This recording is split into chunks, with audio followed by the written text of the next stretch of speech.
مبشر نے ان جن سے بولا اگر آپ چاہیں تو میں آپ کی مدد کر سکتا ہوں، میں آپ کو ایسی جگہ لے جا سکتا ہوں جہاں پہ آپ اپنی آخری کی زندگی اچھے سے گزار سکیں۔ اب وہ جن کافی عمر والے تھے، بہت بزرگ تھے، اچھی خاصی دنیا دیکھ رکھی تھی انہیں مبشر کی باتوں میں کچھ سچائی دکھائی دی اور انہوں نے اس پہ ٹرسٹ کر لیا۔ مبشر اوپر آ گیا تھا۔ اب ان باباؤں کے یہاں سے ڈر کے بھاگ کے جانے کے بعد سب کی حالتیں خراب ہو گئی تھی، سب یہاں خوف میں کھڑے ہوئے تھے۔ چوکیدار نے مبشر سے پوچھا بھائی کام ہو گیا؟ مبشر نے اسے دلاسا دیا ہاں بے فکر ہو جاؤ کام ہو گیا۔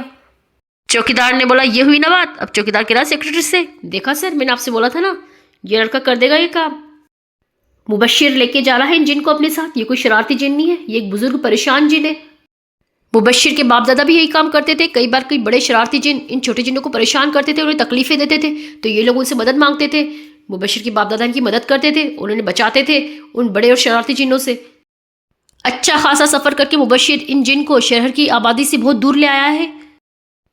ایک مناسب سی جگہ دیکھ کے مبشر نے ان جن کو یہاں آزاد کر دیا۔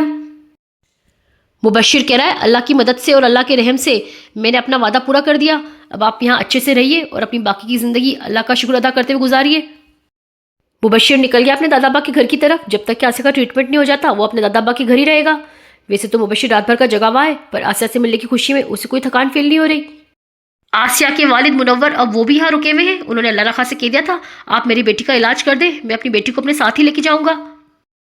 اللہ رکھا کہ آسیہ کے والد کے ساتھ اچھی بن رہی ہے۔ اب یہ دونوں یہاں بیٹھ کے باتیں کر رہے ہیں۔ مبشر کو یاد نہیں ہے کہ آسیہ کے والد بھی اندر۔